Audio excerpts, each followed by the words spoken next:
Berbagai perubahan dalam kehidupan masyarakat Indonesia yang dalam beberapa dasawarsa terakhir berlangsung dengan cepat telah memicu terjadinya berbagai pergeseran sistem nilai dan pola hidup masyarakat.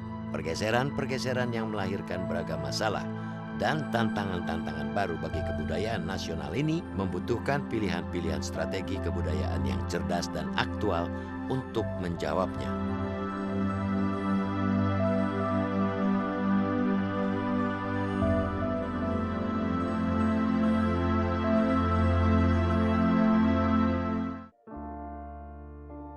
Tidak ada rumusan tunggal mengenai ragam masalah dan tantangan-tantangan mutakhir yang dihadapi kebudayaan Indonesia saat ini.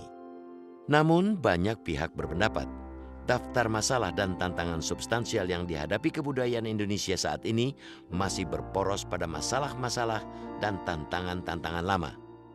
Seperti masalah ketahanan budaya nasional kita yang masih lemah saat berhadapan atau harus bersaing dengan budaya global dan modernitas.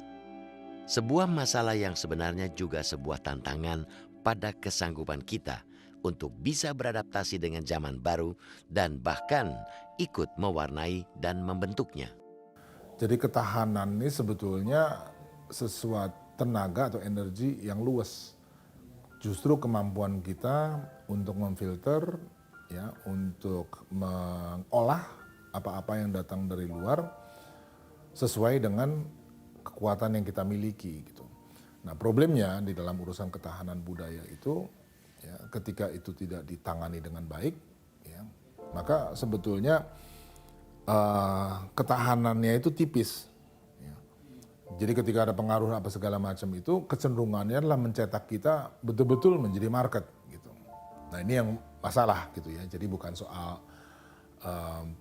apakah satu tradisi itu menghilang atau tidak gitu. Itu simptom, ya, itu gejala. Tetapi sebetulnya akar yang lebih jauh adalah ketahanan kita sebagai kolektif untuk menghadapi derasnya, ya, informasi pengaruh yang datang dari luar dan kemampuan kita untuk memfilter itu, ya. Sehingga apa yang datang dari luar itu memang membawa manfaat buat kita gitu. Yang paling keras tantangannya itu sebetulnya adalah media sosial. Itu harus diakui itu. Jadi dimulai dari televisi sebetulnya. Dimulai dari televisi, kemudian berkembang menjadi, ya, televisi pindah ke HP dan sebagainya itu gitu. Nah, media sosial itu tidak mengenal otoritas. Media sosial itu juga tidak mengenal, kalau mengatakan tidak mengenal otoritas, juga tidak mengenal jenjang pendidikan gitu ya. Jadi seorang anak yang lulusan SD atau orang lulus SD bisa berdebat sama yang katakanlah profesor gitu. Nah, itu yang repot. Itu yang tantangan peradaban kita paling besar, bukan hanya di Indonesia, di seluruh dunia itu. Adalah bagaimana membuat media sosial itu juga mengenal otoritas. Ya. Karena kalau tidak mengenal otoritas, itu tidak ada peradaban. Peradaban hilang. Selain soal ketahanan budaya, kemampuan sebagian besar masyarakat kita dalam mengelola keragaman budaya juga kian meluntur. Akibatnya, keragaman budaya yang dimiliki bangsa Indonesia kerap berkembang menjadi faktor pemecah, bukan simpul pemersatu, yang bisa menjadi kekayaan modal sosial kita. Budaya itu membentuk cerminan atau menjadi pegangan bagi si individu untuk bermasyarakat. Jadi apa yang saya rasa jadi masalah juga bagaimana justru penggunaan teknologi, ruang-ruang khususnya teknologi informatika yang sekarang sudah jadi lebih tanpa batasan. Bagaimana seharusnya bisa membuat ruang-ruang percakapan kita, dialogis kita jadi lebih demokratis misalnya. Tapi sebaliknya justru menyebabkan banyak ujaran kebencian. Itu salah satu fenomena yang sekarang sering terjadi. Prinsip saya ujaran kebencian, kemudian juga terbentuknya komunitas-komunitas di ruang-ruang cyber di dunia maya, itu terbentuk juga karena apa yang tadinya ada pada masyarakat, ketidakpahaman terhadap perbedaan atau rasa benci terhadap perbedaan itu kemudian hanya berpindah dan justru membesar di dalam dunia maya gitu. Jadi di Indonesia ini saya rasa amat disayangkan bahwa kita yang harusnya punya sebenarnya akar kebudayaan yang datang dari keberagaman, yang datang dari kebinekaan, ini tidak tercermin di dalam relasi bermasyarakat. Dan tentunya ini ada persoalan juga tentang bagaimana kita menghayati keberagaman itu. Salah satu problem kita sekarang ini, karena kita cenderung menjauh dari kebudayaan yang inklusif. Ya. Padahal syarat di dalam sejarah kita ini bisa seperti sekarang itu adalah inklusivitas. Dan itu semakin sekarang saya boleh sebut defisit gitu ya, karena ada kecenderungan misalnya menghadapkan tradisi pada dogma, terus menilai yang lain itu berdasarkan ukurannya sendiri, sangat sektarian, sangat primordial gitu ya, basisnya bisa agama, bisa etnisitas ya, bisa ras ya. Dan itu saya kira masalah tantangan yang paling besar dihadapi kita sekarang ini gitu. Jadi kalau ditanya apa ya strategi kebudayaan, pertama-tama memastikan kebudayaan inklusif. Itu memerlukan apa? Ruang-ruang yang inklusif. Dalam lintasan sejarah nasional, berbagai masalah dan tantangan baru yang dihadapi kebudayaan Indonesia telah lama menjadi perhatian banyak intelektual dan pemikir kita. Salah satu polemik yang menyedot perhatian besar dan terdokumentasi dengan baik adalah polemik kebudayaan pada era tahun 1930-an. Polemik yang berkutat pada debat tentang bagaimana sebaiknya arah dan visi kebudayaan Indonesia dibangun ini melibatkan sejumlah intelektual terkemuka pada zamannya. Antara lain Sultan Takdir Ali Syahbana, Sanusi Pane, Dr. Sutomo Purbacaraka, dan Ki Hajar Dewantara. Dalam polemik ini, Sultan Takdir Ali Syahbana yang menganjurkan agar pengembangan kebudayaan Indonesia berkiblat kepada filsafat Barat terlibat perang pena dengan beberapa pemikir lain yang memiliki pandangan berbeda dengannya. Tidak sependapat dengan Sultan Takdir, Sanusi Pane misalnya menganjurkan agar pengembangan kebudayaan Indonesia menggabungkan kekayaan filsafat Barat dengan nilai-nilai tradisi dan pandangan spiritualisme Timur. Saya kira memang polemik Takdir dan kawan-kawannya itu polemik yang sangat bagus ya. Tapi kalau kita lihat di awal abad ke-21 sekarang ini, kita bisa mengatakan bahwa polemik mereka itu adalah polemik dari orang-orang yang punya niat baik tapi dengan informasi yang terbatas. Orang-orang seperti Takdir itu belum melihat misalnya bagaimana perkembangan kognitif manusia saat ini.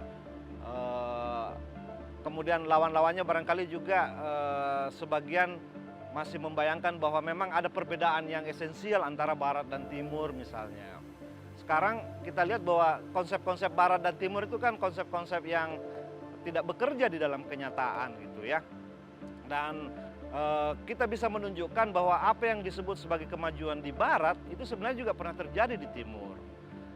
Contoh-contoh seperti misalnya yang saya kenal baik, misalkan Karempat Tinggal-Loang dari kerajaan Goa Makassar itu ya, itu salah satu contoh cendekiawan Timur yang aspirasinya terhadap ilmu pengetahuan setanding dengan mereka yang paling baik di Eropa pada zamannya.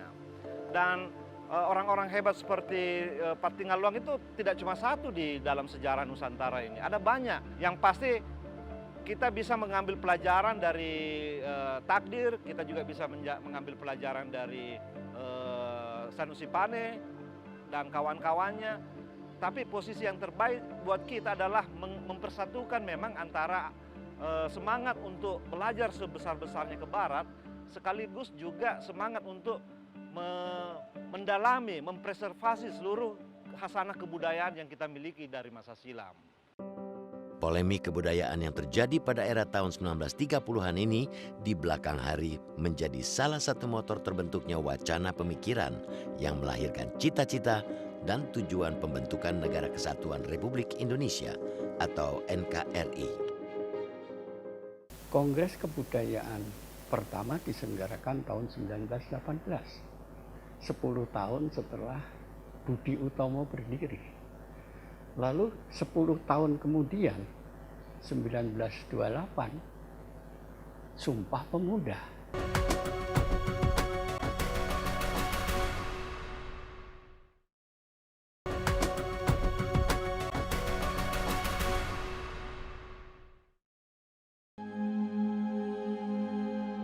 Jauh sebelum polemik kebudayaan pada tahun 1930-an terjadi, upaya-upaya untuk menjawab masalah dan tantangan kebudayaan yang muncul seiring perubahan zaman telah dilakukan para pegiat budaya dan tokoh-tokoh kebangsaan kita.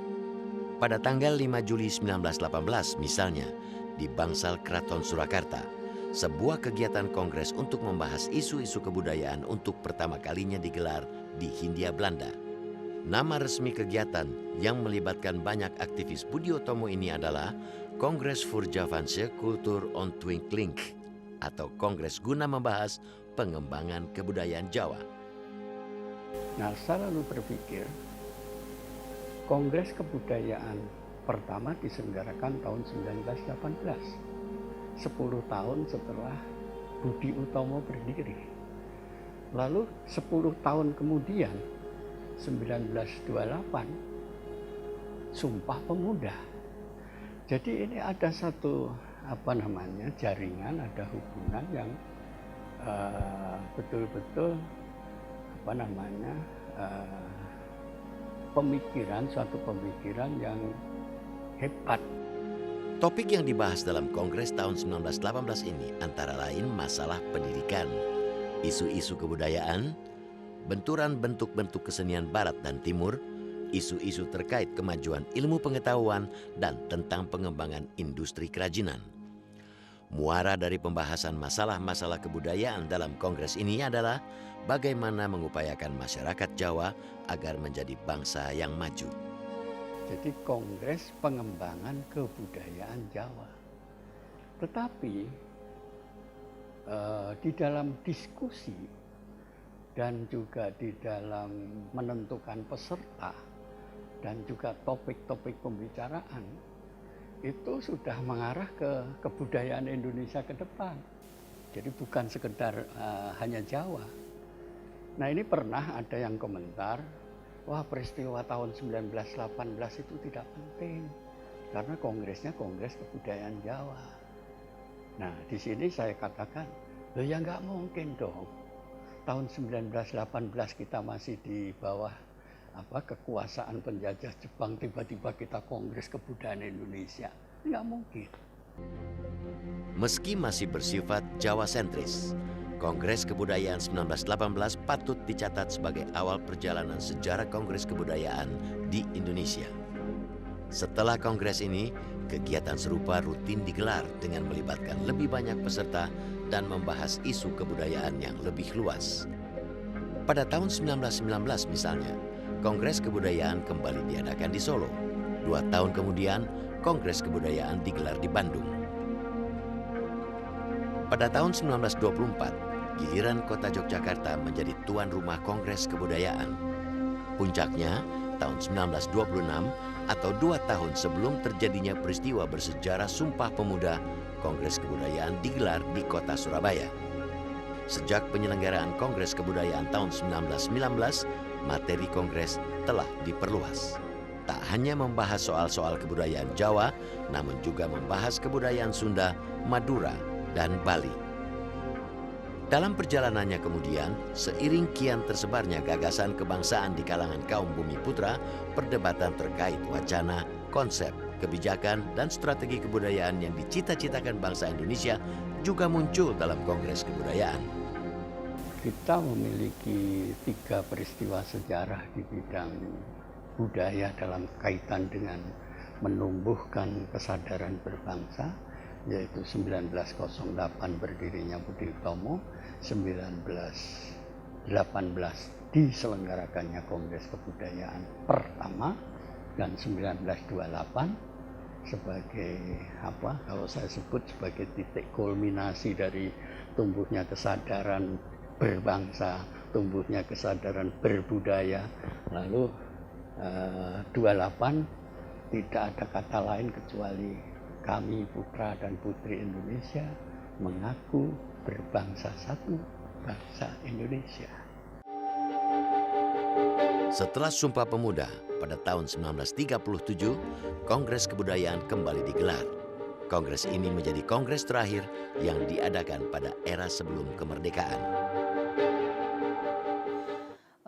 Sampai sekarang menurut saya problem dari kemajuan atau membicarakan kebudayaan, cultural atau apapun yang tercakup di dalam kehidupan kebudayaan itu sebetulnya pertama pendidikan.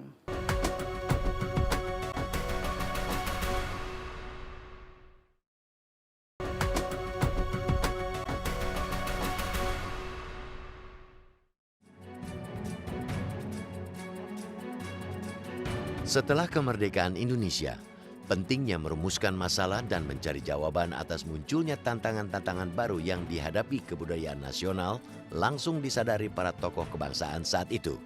Karena itu, meski kemerdekaan bangsa Indonesia belum diakui Belanda pada tanggal 20 Agustus 1948, perhelatan Kongres Kebudayaan digelar di kota Magelang. Kongres yang dibuka Presiden Soekarno ini menghadirkan Muhammad Hatta, Jenderal Sudirman, Muhammad Natsir, dan lain-lain sebagai pembicara. Kongres ini sendiri bertujuan mencari kesepakatan dalam menentukan konsep, kebijakan, dan strategi memajukan kebudayaan bangsa seperti diamanatkan pasal 32 Undang-Undang Dasar 1945. Jadi setahun setelah Kongres udah langsung dibentuk organisasi. Itu satu contoh bahwa Kongres itu hasilnya langsung direalisasikan. Banyak yang bisa atau langsung diwujudkan itu misalnya berkaitan dengan pendidikan sejarah, tentang pendidikan bahasa, tentang pendidikan pentingnya peninggalan sejarah purbakala. Jadi itu langsung diaplikasikan, dilaksanakan. Contoh yang paling bagus diangkat saya kira itu pada tahun 50-an, ya saya kan termasuk tumbuh tahun 50-an, kelas 1 SD itu saya tahun 51 kelas 1 SD gitu. Sampai kelas berapa, tahun 55 itu ada buku pelajaran bahasa Indonesia namanya Bahasaku. Pelajaran Bahasaku itu kelihatan betul pertumbuhannya pada keindonesiaan gitu. Itu dilihat orang-orang bercaping, angon kerbau gitu ya, pantai dengan pohon-pohon kelapa gitu, mbok-mbok bakul gitu. Itu kelihatan betul orientasinya gitu. Itu berakar dia pada kebudayaannya sendiri sehingga kita merasa inilah Indonesia. Dan itu sebetulnya itu adalah hasil didikan kebudayaan gitu. Didikan tentang siapa kamu sebetulnya gitu. Bangsa kamu siapa? Ini akar kamu gitu. Itu kita dapat dalam buku pelajaran Bahasaku yang berjilid-jilid itu. Dan pelajaran Bahasaku itu dipakai kalau nggak salah minimal 10-15 tahun. Tidak pernah diubah-ubah. Karena memang dipersiapkan dan bagus sekali. Sesudah Kongres Kebudayaan tahun 1948, Kongres serupa secara berkala kembali diadakan di Bandung pada tahun 1951, di Surakarta pada tahun 1954, di Bali pada tahun 1957, dan di Bandung pada tahun 1960. Pasca tahun 1966, setelah terjadi peralihan kekuasaan dari pemerintahan Presiden Soekarno kepada pemerintahan Orde Baru yang lebih berwatak militeristis, ruang gerak kebudayaan untuk menjadi acuan pengembangan bangsa dan pembangunan nasional menjadi sangat terbatas. Namun, setelah vakum lebih dari 30 tahun, pada tahun 1991, Kongres Kebudayaan kembali diadakan di Taman Mini Indonesia Indah atau TMII Jakarta. Gelaran kongres yang sempat disindir sejumlah pihak sebagai teater demokrasi ini menuai banyak kritik karena dianggap gagal menghasilkan rumusan yang tajam, terutama rumusan terkait peran kebudayaan dalam mendorong terciptanya kehidupan kenegaraan yang lebih demokratis. Jadi pada waktu Kongres 91 itu dirancang dan diselenggarakan, sempat ada kekhawatiran. jangan-jangan ini nanti kita nggak bisa bicara bebas, diselenggarakan di Taman Mini kan. Jadi kita nggak bisa ini bicara bebas, ini kongres, ada sebutan kongres baju korfri, kongres pemerintah, kongres PNS, segala macam, kongres birokrasi. Tapi apa yang terjadi? Menurut saya luar biasa. Rendra pada waktu itu ngomong sebebas-bebas. Nggak ada yang ditangkap, nggak ada yang ditangkap. Bahkan waktu itu yang menarik itu kan sesinya dibagi-bagi. Begitu baca Rendra menyampaikan makalah, sesi yang lain ini kosong. Semua numpuk di mendengarkan bagaimana Rendra bicara. Itu. Setelah kekuasaan rezim Orde Baru tumbang, Kongres Kebudayaan kembali digelar pada tahun 2003, 2008, dan 2013. Meski mulai rutin diadakan, gema, pengaruh, dan kontribusi Kongres Kebudayaan dalam memperkaya visi dan arah pembangunan kebudayaan nasional masih kurang terasa. Berbagai rekomendasi yang dihasilkan Kongres sering hanya masuk dalam catatan arsip dan tidak mendapat cukup apresiasi atau lebih jauh lagi diimplementasikan sebagai bahan pertimbangan dalam penyusunan undang-undang atau kebijakan pemerintah. Sampai sekarang menurut saya problem dari kemajuan atau membicarakan kebudayaan, cultural atau apapun yang tercakup di dalam kehidupan kebudayaan itu sebetulnya pertama pendidikan. Karena mau kebudayaan kita sekaya apapun, kalau pendidikan kita belum mendalam, saya kira akan sulit gitu merasa atau menganggap Indonesia itu berkebudayaan tinggi. Secara culturally gitu ya, kita kaya, sangat kaya. Tetapi kan kekayaan itu kan bukan hanya sekedar dimiliki, tetapi harus juga dirawat dan dipahami, dipelajari, gitu ya. Kecenderungan kita mengembangkan orang-orang Indonesia sendiri itu lebih persoalan meluas, tapi tidak dalam. 10 kali kita menyelenggarakan Kongres Kebudayaan. Kongres-kongres ini menghadirkan banyak pemikir, budaya, budayawan, pelaku budaya. Banyak sekali yang dibicarakan dan isi pembicaraannya menurut saya juga punya kualitas dan hasilnya adalah rekomendasi-rekomendasi yang juga penting untuk kebijakan kita. Masalahnya ya, antara pemikiran yang bagus-bagus dikemukakan di dalam forum kongres itu dengan rekomendasinya ada jarak. Karena waktu biasanya tidak cukup. Ya, orang selesai membacakan makalah, tim perumus harus merumuskan, ya, merangkum pembicaraan yang begitu kompleks di sini. Putus nih. Ya. Rekomendasi-rekomendasi diserahkan kepada pemerintah untuk dilaksanakan. Kebijakan yang muncul di sini dari pemerintah belum tentu juga mengacu ke rekomendasi ini, apalagi pemikiran di sini. Jadi kalau misalnya dilihat sebagai rangkaian, ini masih terputus. Itu sebabnya berdasarkan penglihatan semacam ini, kita balik prosesnya. Jangan mulai dari perdebatan. Perdebatan harus terjadi sebelum kongres itu dimulai. Maka sejak bulan Maret 2018 sudah terjadi dalam bentuk apa? Penyusunan pokok pikiran kebudayaan daerah. Teman-teman di daerah ini emang lihat. Kenapa mulai dari kabupaten kota? Ya karena kebudayaan adanya di sana. Kebudayaan itu tidak ada di provinsi, tidak ada di pusat. Pusat ini nggak punya wilayah kebudayaan. Tanggung jawab saya ini seluruh Indonesia. Yang betul-betul langsung berhadapan dengan pelaku budaya di lapangan adalah kabupaten kota. Maka sudah seyogyanya proses itu dimulai dari sana. Baru naik ke atas untuk diputuskan. Nah perbedaannya adalah dibanding yang dulu, proses itu tidak pernah dilalui, sehingga kita nggak punya informasi sesungguhnya. Ya. Banyak pemikiran bagus-bagus kita tuh berdiri di atas pengetahuan empirik yang sangat terbatas. Ya. Kita nggak tahu misalnya tuh ada 15.000 sarana-prasarana sebetulnya. Jadi isu kita bukan kekurangan gedung, kebanyakan gedung manajemen nggak ada. Gitu. Ya, itu kan kesimpulan yang bisa kita dapat karena ada bahan empirik di bawahnya. Itu satu perbedaan. Perbedaan kedua, Kalau dulu biasanya dari pemikiran ke rekomendasi, maka sekarang dari rekomendasi ke kebijakan. Muara dari Kongres Kebudayaan 2018 ini adalah rumusan strategi kebudayaan yang menurut pasal 13 ayat 6 dari Undang-Undang Nomor 5 Tahun 2017 ditetapkan oleh Presiden. Ya, jadi jelas bedanya gitu ya.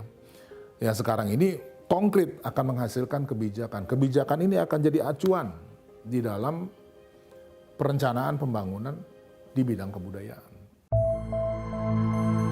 Penyelenggaraan kembali Kongres Kebudayaan Indonesia pada tanggal 5-9 Desember 2018 bisa menjadi batu pijakan untuk memperbaiki berbagai kekurangan yang terjadi pada penyelenggaraan kongres-kongres kebudayaan sebelumnya. Terutama batu pijakan baru untuk merumuskan pilihan-pilihan strategi kebudayaan yang relevan dengan tantangan zaman dan bisa menjadi kompas dan penopang bagi setiap upaya dan langkah pemajuan kebudayaan nasional. Metro TV, knowledge to elevate.